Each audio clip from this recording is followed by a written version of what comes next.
What's 8 lives against this? But it's different this way. People. It's our answer. Halo guys, kembali lagi bersama saya Stephen di channel Broview Series. Kali ini kita akan melanjutkan kembali alur cerita film dari Snowpiercer, dan sekarang kita masuk ke season 2 episode yang ke-7 dan ke-8. Untuk itu, sebelum masuk ke ceritanya, seperti biasa siapkan apa? Ya tentunya kopi dan Udbray untuk menemani kalian dalam menonton alur cerita film ini. Dan sekarang kita masuk ke filmnya. Di awal film, Bastille harus berjuang keras untuk mengungkap kasus pembantaian terhadap kelompok pekerja keretakan. Saat dilakukan olah TKP, Bastille menemukan satu buah kancing logam dengan logo Wilford.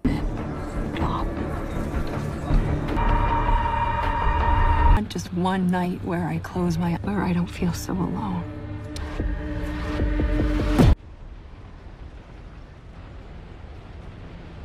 The Lord is watching over us. Bess dan Layton menduga penyerangan ini dilakukan oleh Antek Wilford untuk mengadu domba penumpang Snowpiercer dan pengekor. On things while you do. Not every link. Been busted it. I promise you it wasn't the tail. Please. Sementara itu, si pendeta akan mengawasi Boskovic selama Bastille melanjutkan penyelidikannya. Dia bertanya tentang kancing tersebut kepada LJ dan Oz. Menurut Oz, seorang nenek bernama Katia mengoleksi banyak barang antik seperti itu. Sementara itu, Layton dan timnya mengkhawatirkan Audrey karena tiba-tiba memutuskan untuk tetap berada di Big Alice. Mereka belum tahu apakah Audrey sudah terpengaruh oleh Wilford ataukah ini bagian dari rencananya karena dia belum mendapatkan informasi penting tentang rencana jahat yang akan dilakukan Wilford. Terlihat si Audrey sedang santuy di bak mandi, sedangkan Wilford mempermainkan Bennett yang sudah berkali-kali menghubunginya. Perlu diketahui, posisi kereta nanti malam akan mencapai bundaran Himalaya dengan tujuan menjemput kembali Melanie. Audrey menjawab pertanyaan Layton jika dia dalam kondisi baik dan belum akan kembali ke Snowpiercer. Meskipun Audrey menyatakan kondisinya baik-baik saja, tapi Layton harus berasumsi jika Audrey berada dalam bahaya karena berada di sarang singa. Saat sesi makan siang, Emilia mencoba mencari informasi dari Alex tentang alarm bahaya yang terdengar dari Snowpiercer. Alex sendiri sebenarnya sedang kesal karena Wilford mengunci ruang mesin hingga dirinya tidak bisa masuk. Ketika Sky melintas, Alex kembali bertanya, apakah yang terjadi di Snowpiercer itu ulah Wilford? Tangan kanan Wilford ini tidak mau sedikit pun memberikan informasi karena menurutnya Alex yang sekarang tidak bisa dipercaya. Sementara itu para pengekor berkumpul di gerbong mereka mencegah serangan balasan yang dilakukan penumpang lain.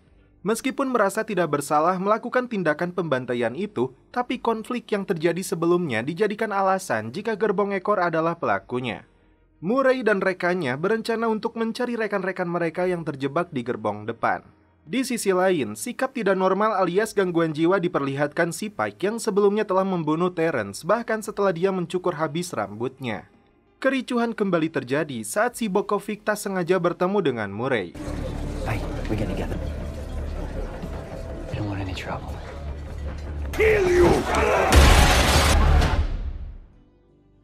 Untungnya tidak ada korban jiwa dalam keributan tersebut. Untuk mencegah hal yang sama terulang kembali, Roche menempatkan petugas keretakan ini di ruang khusus. Ruth sempat curhat kepada Roche saat dirinya ditawari oleh Wilford untuk bergabung di Big Alice. Selama 7 tahun, dia merasa begitu mengidolakan sosoknya. Tapi sekarang, setelah melihat apa yang terjadi, perasaannya berubah menjadi benci dan kecewa kepadanya. Bastille dipandu Oz menemui si nenek Katia yang berkomunikasi melalui cucunya. Di kamarnya ini mereka melihat banyak sekali barang antik terutama yang berhubungan dengan Wilford. Ternyata si nenek adalah tetangganya di Sheffield dan sudah menganggap Wilford seperti keponakannya sendiri. Terungkap, kancing itu berasal dari sebuah jaket milik seorang wanita yang berasal dari kelas 1. Is this part of a set? Yes, a sister jacket. Fancy, like first class. Sementara itu, melalui pengeras suaranya, Layton mengutuk penyerangan terhadap petugas keretakan. Tujuan mereka adalah memecah belah Snowpiercer, karena itu dia berharap kita semua jangan termakan umpan mereka. Karena musuh kita sebenarnya ada di kereta sebelah. Sayangnya, pernyataan itu tidak disambut baik oleh para penumpang Snowpiercer. Itu karena Layton berasal dari ekor yang mereka anggap pasti melakukan pembelaan terhadap kaumnya.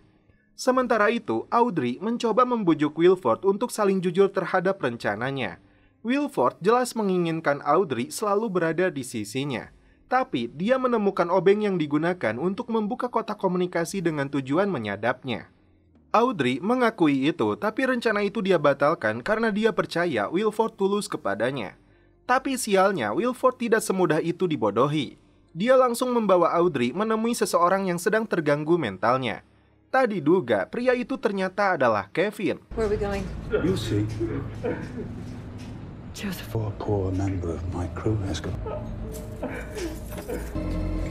No, leave me alone. Leave me alone. Selama ini kita mengira kepala penjamuan Wilford ini telah tewas dipaksa bunuh diri di dalam bak mandi.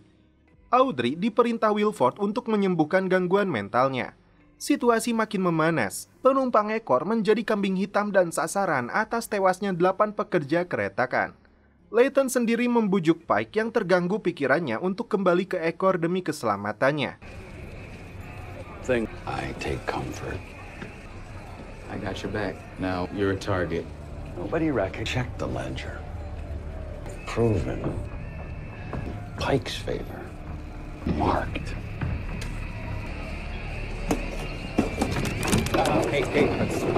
Tak berhasil mendapatkan informasi dari Sky, Putri Melanie ini mendesak langsung Wilford karena dirinya tidak pernah dilibatkan kembali dalam setiap rencana yang dilakukannya.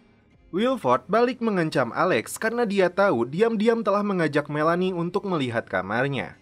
Wilford tidak suka dengan kedekatan Alex dan ibunya itu, padahal Wilford lah yang menyelamatkan Alex dari kebekuan. Dengan keahliannya, dia akan membantu Kevin terhubung kembali dengan jati dirinya yang hilang. Audrey kembali meyakinkan Kevin untuk tenang dan merelakan apa yang sudah terjadi kepada dirinya.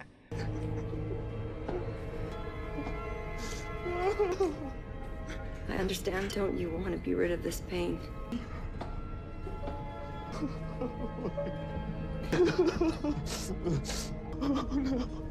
You both... You're just afraid. You were nothing until... Tanpa buang waktu, Bastille ditemani Layton menginterogasi wanita kelas 1 yang terbukti berada di TKP penyerangan. Salah satu kancing dari mantelnya lepas, dan faktanya sama persis dengan kancing yang ditemukan detektif kereta ini. Selain itu, Bastille menemukan bekas bogem persis di bawah matanya yang ditutupi dengan riasan wajah. Wanita ini tidak bisa mengelak lagi, tapi dia juga tidak mau mengakui otak pelaku pembantaian ini. Kerusuhan semakin tidak terkendali. Dr. Pelton menampung beberapa pengekor termasuk Light dan Winnie di ruangan kliniknya. Tak berselang lama, Ruth dan Zara ikut berlindung di tempat itu. Come on. What's going on here? Zara called Tristan.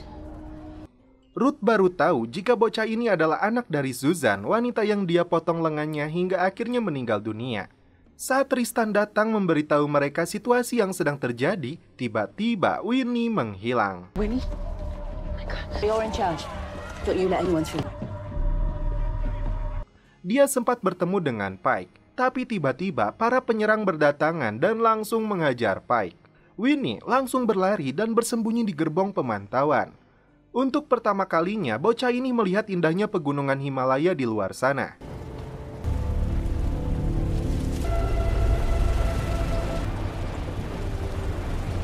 Bastille mengatakan kepada Layton sebuah kutipan yang dikatakan si pendeta kepadanya. Gembala mereka menyesatkan mereka. Bastille baru sadar, si wanita kelas 1 itu memakai kalung Santo Christopher. Kalung yang sama yang diberikan kepadanya dan kepada si Boki oleh si pendeta. Pertanyaannya, kenapa pendeta itu melepaskan Boki padahal sedang berada dalam pengawasannya? Go. I got this. I can handle it. Ruth berhasil menemukan kembali Winnie. Menyesal dengan perbuatannya yang dulu, Ruth berjanji akan melindunginya. Kembali ke Audrey, dia berhasil menghilangkan gangguan mental yang dialami Kevin. Bahkan Kevin yang sekarang lebih mudah diperintah, seakan telah dicuci otaknya. Disuruh menjilat sepatu yang dipakai Wilford pun langsung dia lakukan. Wilford berterima kasih kepada Audrey dan setelah itu mereka pun celepot. Sementara itu, Layton dan Ruth pergi untuk membebaskan Pike yang dijadikan sandera para penumpang Snowpiercer. Where are you going? What's going on? I'm coming with you. Bestial mendatangi pendeta Logan untuk menanyakan alasan dia membiarkan Boki lepas dari pengawasannya. Awalnya dia ingin berbohong, tapi Bestial sudah curiga jika pendeta ini adalah pelaku pembunuhan 8 orang pekerja keretakan. Sebagai pengikut setia Wilford, dengan entengnya dia menyebutkan itu hanya harga kecil dari kedamaian. Saat detik-detik lengan Pike akan dibekukan, Layton datang menyelamatkannya. Layton bahkan rela mengorbankan tangannya menggantikan lengan Pike. Emosi massa sudah tidak terbendung. Giliran tangan Layton yang hampir mereka bekukan. Ruth yang menyaksikan hal itu segera menyadarkan mereka semua jika perbuatan ini salah. Ruth sudah merasakan cara barbar yang akan dilakukan mereka ini akan menjadi penyesalan seumur hidup mereka. Beruntung, Pike dan Layton lolos dari kemarahan massa itu. Setelah mengakui perbuatannya, Bestial memberi pelajaran kepada si Logan. Saat pendeta ini akan ditangkap, tiba-tiba muncul seorang wanita menyerang Bess. Ketika keduanya sibuk berkelahi, Logan berniat bunuh diri.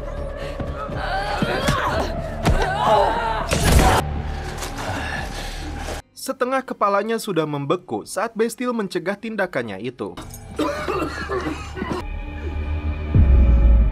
Yang mengejutkan, hampir seluruh gerbong Snowpiercer menyalakan lentera sebagai simbol berpihak kepada Wilford. Itu terlihat saat kereta ini mengelilingi rel spiral. They're choosing sides, Alex.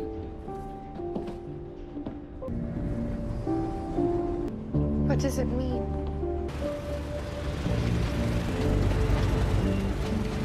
Istri dan anak Roche bertanya, apakah mereka perlu melakukan hal yang sama? Roche berpendapat dia belum yakin. Layton dan Zara pun menyaksikan momen yang mereka khawatirkan sebelumnya. Saat itu juga, Wilford menugaskan Sky untuk mempersiapkan Bob S untuk rencana besarnya. Alex sendiri pun terkejut saat melihat ribuan lentera menyala. Tidak ada pilihan bagi para petugas rem selain melakukan tuntutan massa demi mencegah saling membunuh satu sama lainnya. Menyalakan lentera dan meletakkan tangan kanan mereka di dada. Or we kill each other. Recent history that's so freaking hard to remember.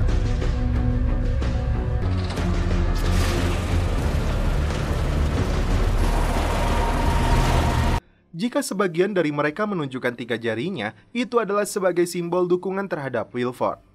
Boki kemudian melepas 8 jenazah rekannya keluar kereta. Setelah itu, Bestial menjelaskan kronologi saat penangkapan Logan. Orang yang mereka curigai diutus oleh Wilford membunuh rekan-rekan Boki. Merasa 30 tahun telah mengabdi kepada Wilford, petugas keretakan ini tidak percaya kepada Layton dan timnya. Merasa di atas angin, Wilford begitu bahagia setelah Audrey kembali ke pelukannya dan sebagian besar penumpang Snowpiercer menginginkan dirinya memimpin lagi. Well, you think Well, if I was up to something, you'd have... this morning? That was Snowpiercer. Well, Layton kembali mengumpulkan timnya. Meskipun banyak penumpang kelas 3 Snowpiercer yang memberontak, menurut Dr. Pelton, kelas 2 tetap mendukungnya. Kaum borjuis dia akui pertahankan kereta tengah. Roche sendiri meyakinkan Layton jika petugas rem masih mendukung Layton. Demi keamanan putrinya, Roche menempatkan Charlie di gerbong depan. Saat Roche akan menggunakan airnya, tiba-tiba air muncrat tidak terkendali. Jeffy sendiri menemukan masalah dengan tekanan air dalam sistemnya. Akibatnya, beberapa gerbong terendam oleh air. We leaked in our faucet earlier. Now all the cap. LJ, yeah, we'll do a bang-up job. You're in a pickle. Oh, Elder's on top of this, but there's water in the sub-drainage. About me. We head down this way. But it's still building. Hal mengejutkan terjadi saat Wilford mengunjungi Josie di ruang perawatan. Kondisinya hampir pulih berkat cairan lendir ciptaan Hedward. Wilford sendiri mempersiapkan tangan palsu dan mengajarkan ilusi di otaknya untuk memperbaiki kembali jaringan sel agar Josie dapat mempergunakan kembali tangannya. Dengan segala tipu dayanya, Wilford mempengaruhi Josie agar bergabung dengannya. Tim insinyur menduga ada yang menghambat penutup udara yang mengakibatkan produksi hidrogen menjadi air tidak terkendali. Layton menduga ini adalah ulah Wilford. Hanya satu orang yang bisa memperbaiki masalah ini, yaitu Boki. Terbukti saat Alex dan Audrey menyaksikan sendiri Bob S sedang berada di atap kereta. Bob? Ternyata ini yang dilakukan Wilford bagian dari rencana liciknya untuk menguasai Snowpiercer. Wilford seolah tidak peduli dengan efek buruk yang dialami Bob S karena perintahnya itu. Josie melakukan pertemuan dengan Audrey yang dia nilai telah membelot ke pihak Wilford. Menurut si Audrey, seharusnya Josie melakukan hal yang sama karena berkat Wilford wajahnya kembali pulih. Layton dan Bastille meminta bantuan Bucky untuk memperbaiki kembali masalah ini. Dengan apa yang terjadi sebelumnya, Layton bukan dalam kapasitas untuk memerintahnya. Keputusan ada di tangannya. Mereka lega Bucky mau memperbaiki masalah air ini.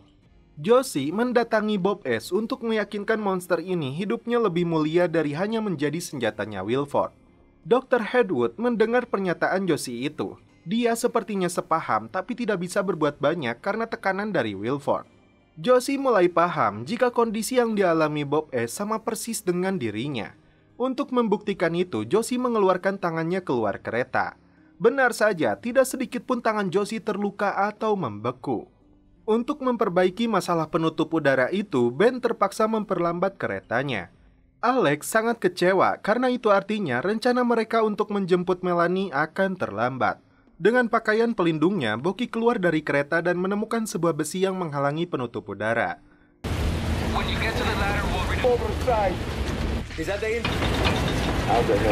Dengan susah payah, dia berhasil mengambil besi penghalang itu yang dia nilai sengaja dilakukan seseorang.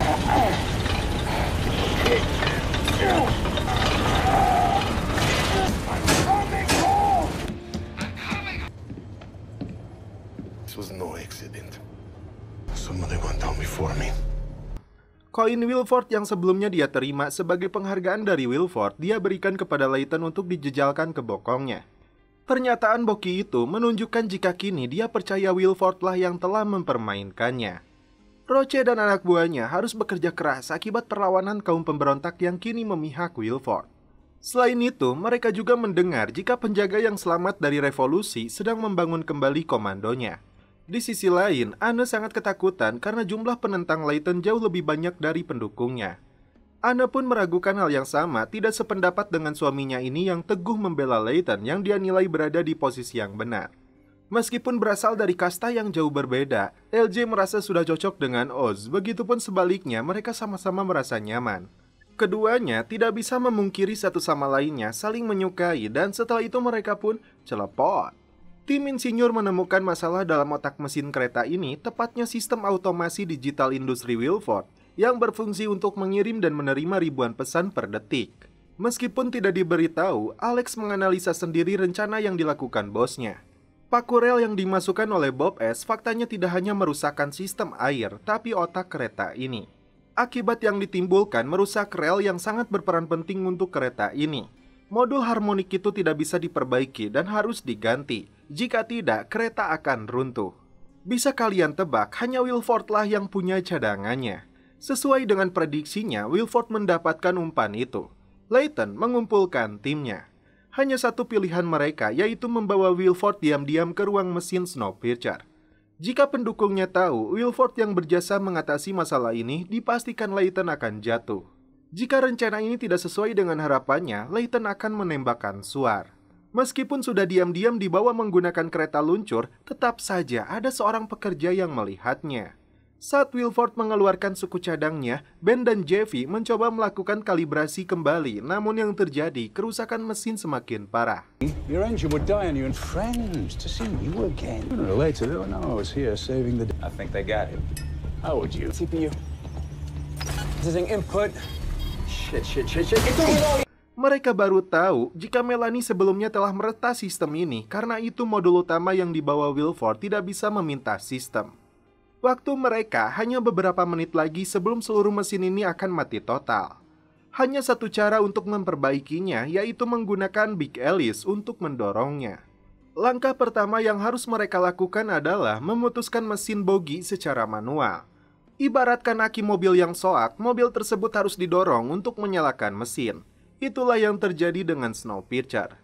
Melalui pengeras suara, Ben meminta seluruh petugas mempersiapkan diri untuk menyalakan ulang seluruh sistem secara manual. Seluruh daya di Snowpiercer akan dimatikan, dan saat itulah Alex mengerahkan seluruh kemampuan Big Alice untuk mendorong.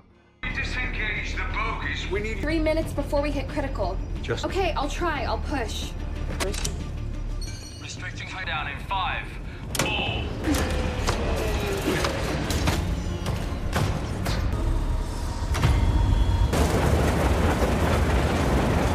Kesempatan itu dimanfaatkan Wilford untuk menyebarkan berita kepada seluruh penumpang Snowpiercer jika dirinya sedang berusaha memperbaiki kembali kereta ini. Strateginya berhasil. Saat Snowpiercer kembali normal, nama Wilford menggema di seluruh kereta sebagai bentuk dukungan. Snowpiercer.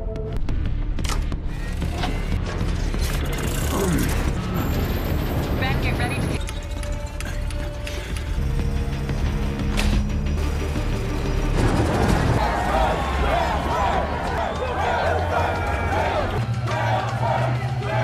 Tapi bagi Layton, ini adalah sebuah musibah. Dengan terpaksa, Layton harus meluncurkan suar ke arah depan.